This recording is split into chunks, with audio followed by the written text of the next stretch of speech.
I'm Caleb Kidcoy, Epic Legacy Hero Builder, and I'd like to welcome you to Living Like a Bank. Along with myself, you'll hear from other successful experts and people who are busy serving and empowering many lives. You'll see how we're showing others to become debt-free in record time as they build economic discipline while generating a bulletproof family legacy revenue stream together. We'll learn how to live and operate just like the banks do. Hey, what's going on, viewers? Caleb Kidcoy here, your alchemized slayer of mediocrity, heroic family legacy builder, and host of the Living Like a Bank podcast. Welcome back. We're diving back in on the Business Book Club, talking about the 48 Laws of Power, written by Mr. Robert Greene. Joining me in the studio, Mr. Chris. What's up, brother? I'm really excited today. My wife's been out of town for a while, helping my daughter move, and so they're getting home today, and that's a very exciting prospect. I love it. The Legacy Returns. There's a good show title right there, huh, buddy? That is. Yep. Looking at law number 13, Chris, when asking for help, appeal to people's self-interest, never to their mercy or gratitude. And looking at the judgment, if you need to turn to an ally for help, don't bother to remind him of your past assistance or good deeds. He'll find a way to ignore you. Instead, uncover something in your request or in your alliance with him that will benefit him and emphasize it out of all proportion. He will respond enthusiastically when he sees something to be gained for himself. What about this appeal, Chris? Not appealing to self-interest, or appealing to self-interest, but not appealing via gratitude or mercy. Kind of the switcheroo here again. What do you think?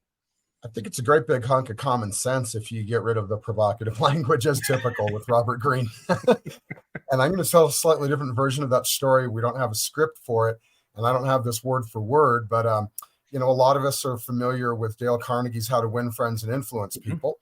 And one of my very favorite stories, probably my favorite story in that whole book, is how he talks about, for some odd reason, if you go out and you try and go fishing and you put strawberries and cream on a fish hook. Like, Caleb, do you like strawberries and cream? I mean, I personally, I love strawberries and cream. I do, and I like fishing as well. Right. But for some reason, no fish don't like strawberries and cream. They'd rather have a worm, right? So you got to put the right bait on the fish hook, as Dale Carnegie told us a long time ago, and Robert Greene, in his own inimitable way, is also saying. Yes, without a doubt. So putting the right bait on the hook. We looked at these historical, representations here. Again, we've got another story that entails death, murder, if you will. Mm-hmm. I mean, somebody who thought they were positioning themselves in a good place, right? Utilizing their past favors or their past support of a leader, and oopsie daisy, that turned on in a hurry, didn't it? It sure did. It kind of reminded me a lot of the Red Wedding in Game of Thrones. Not quite as sudden, but rather similar, right? Mm-hmm. So pretty brutal also. And so we got to know who we're talking to. And I think the real takeaway from that story is, sadly, we're not going to get any producer pop-ins today because Michael's feeling just a tad under the weather, but props to you, buddy, for showing up anyway and still producing for us. But Michael's brought this up before, kind of about some of the pop culture references and stuff.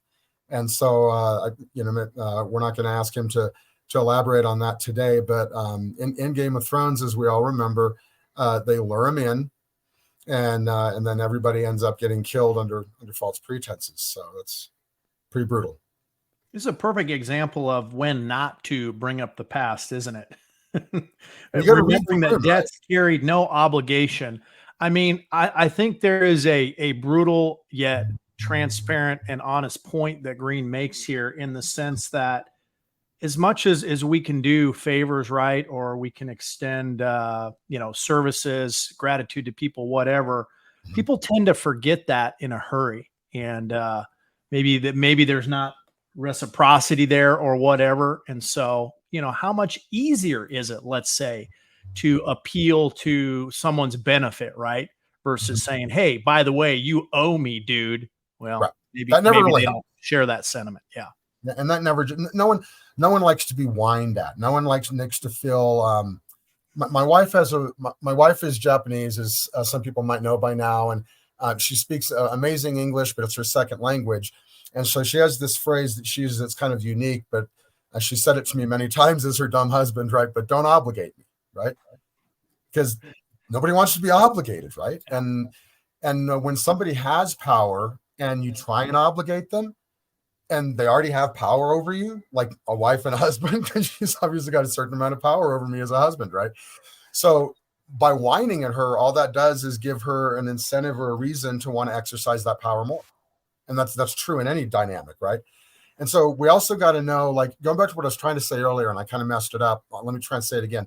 I think if Michael was going to be speaking right now, he's often talked about reading the room. We've heard Michael chime in on that before, right? Mm-hmm.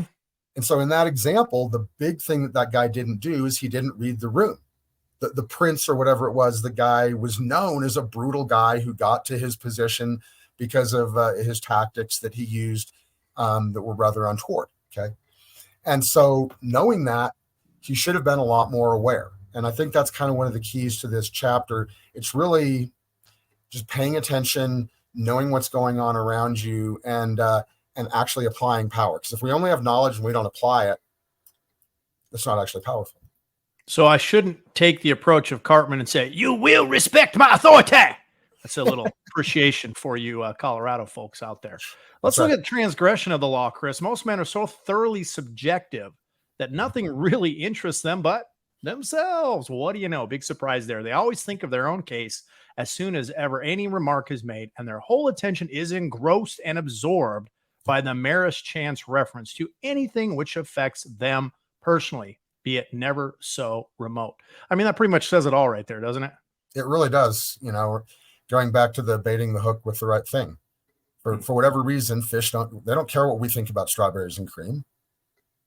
They just they don't care. They care about what they like. Mm-hmm. It's that simple. And they don't have to respect our authority. Well, maybe they do. Actually, I don't know. I don't think we have a slide for it, but I'm going to reference the thing he ended the chapter with, the cute little story from, was it Aesop's Fables, wasn't it? And the guy's going to cut down this, that's supposed to be an apple tree or something, right, but it's not bearing fruit. So he's going to cut it down despite the pleas of the poor little woodland creatures who are going to be affected and everything. Mm-hmm. And the woodland creatures whine and plead, and they promise to sing songs for him and everything. He doesn't care about any of that. But about halfway into cutting down the tree, he finds a pot of honey. Woo! Right away, stops cutting the tree. Because now he's got a self-interest in that. The tree's valuable to him now for some reason. So one point I really want to make sure I get to before I forget is, as a lifelong sales rep for various things, or even somebody who's a business owner or a parent, we're talking about power. And power in a social sense, as we've discussed many times before, is mostly using words to try and get other people to see the world from your point of view, and not really to like coercively force people to do things, because this is really what we're talking about. That doesn't work. We have to identify what's in it for them. Mm-hmm. And that's basic to any business model, isn't it? You can't have a business unless you identify something that somebody wants. Mm-hmm. Okay. Like myself being a sports nut, I've got, this stuff behind me and the junk I'm wearing and whatever. Somebody identified a need or a desire, and they make it available, and I go find it and I buy it. And when we all have different things that like we're into and whatever, you've got your amazing guitar behind you and so forth, right? That's right. So in essence, the tyrannical coercive approach is probably not the best approach. And it takes me back to the "you will respect my authority" quote. In that respect is earned.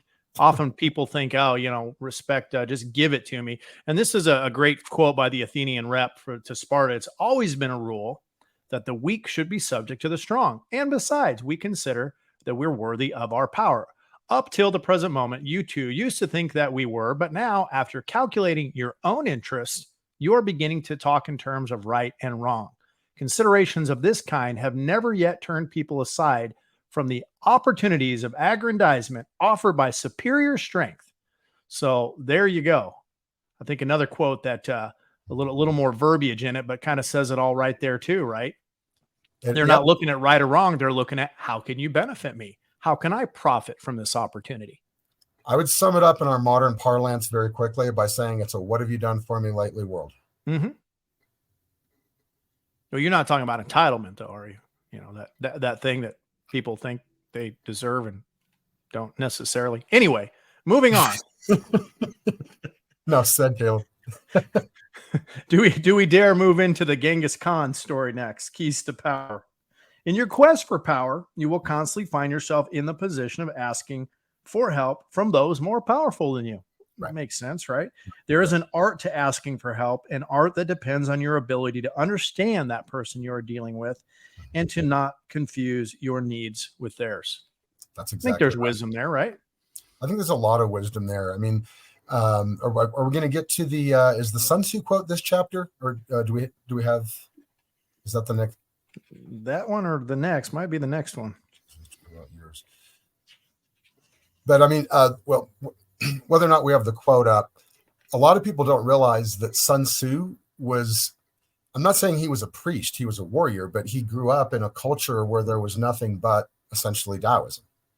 So his whole perspective was entirely infused with Taoist ideas of wisdom and everything.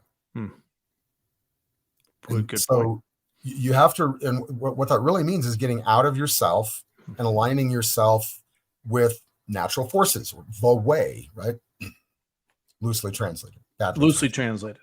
Right. You know, in the next sentence, I think sums it up too. It says most people, they don't really ever succeed at doing what we just mentioned because they're completely trapped in their own wants and desires. Mm-hmm. And I think marriage relationship is another perfect example, right? We talk about 5 languages of love. How often are we trying to speak to our spouse or significant other in our love language and saying, you know, I have needs here, forgetting that that's not necessarily their language, their lingo.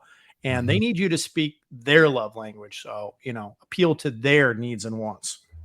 Of course, we haven't been married, but for a while, Chris. Well, that's a good reminder for me right now. Even this afternoon with my daughter coming home, I need to remember to, you know, speak her language, you know, and so I think even as a parent, especially as our kids get older and we have more and more verbal relationships with them. I mean, you know, we're all dads here. I'm just a little, you know, my kids are just a little older. So there you go. All right, guys. Well, looking at the reversal here for a minute, Chris, some people will see and appeal to their self-interest as ugly and ignoble. And then I love this part here. Don't be shy. Give them that opportunity. It's not as if you're conning them by asking for help. It's really their pleasure to give. This is true to any, you know, philanthropic individual, and to be seen giving, right? They like to be seen and heard giving. So you must distinguish the differences among powerful people and figure out what makes them tick. When they ooze greed, don't appeal to their charity. But when they want to look charitable and act noble, do not appeal to their greed. Makes a lot of sense. Yes, sir. Well, I'm not saying this is true in every family, but I think it's true in a lot of families that every little kid knows that sometimes you can get something from dad that you can't get from mom or vice versa. So you got to know whether you're talking to mom or dad, right? You got going back to the reading the room thing, going back to the baiting the hook with the right fish. And I think it's just also important to say that, like, I guess the only problem with the baiting the fish hook thing is, you know, you're going to kill that fish and eat it. So when we're talking about social relationships, I think it's really important I want to get back to what I started off saying, that it's really about identifying a need that anybody has, whether it's in a family, a marriage, a business, a sales force, and then serving that need, being useful, right? Being found useful. And we've talked about the book by D.T. Suzuki, the Buddhist scholar, regarding Emanuel Swedenborg, and his whole philosophy was essentially about being useful. That's called the Buddha of the North. Hey, by the way, Caleb, let's get this in real quick. We've been thinking as a group here about maybe doing some new books. So if anybody wants to slam something into the comments about any suggestions for some new books you'd like to hear us talk about, we'd love to hear your thoughts on that. Absolutely. We've got some great ideas, you know, moving into the future. Obviously, you know, things that we've recently read or that have impacted us, but really, you know, what's relevant and applicable from past tense, right, to present moment, right? A lot of great new content out there, but then, you know, we talk about timeless stuff, you know, like Robert Greene and Napoleon Hill and things like that. So anything that is applicable and can be utilized in today's interesting world and climate is 100% what we're looking for. So any additional thoughts on law number 13 here, Chris, as we close up on this one? Not really specifically on 13, but if you stayed around this long and you like what we're doing here, please do smash that like button for us, and consider sharing it to your friends and stuff who might enjoy it as well. 100%. We've enjoyed covering Robert Greene's book, 48 Laws of Power, as controversial and as questionable as some of the laws are. It is a great chance for introspection and to get a new perspective and insight. So, guys, as always, we appreciate you tuning in to watch, and we thank you for your support. We hope you get out there and build powerful legacies, build powerful memories. Make sure you like and subscribe to the channel, follow the podcast, share it with a friend, family member, or as Robert Greene would tell you, even with an enemy, if you will. And we look forward to joining you again next time. Take care until then. Thanks for tuning into the show. Please be sure you subscribe on YouTube or the podcast on anchor.fm and follow me on social media at Metalpreneur. If you're ready to talk about building your own bank, use the QR code or go to rebrand.ly/buildabank. Be sure and join us for the next broadcast, as together we learn to live and operate just like the banks do.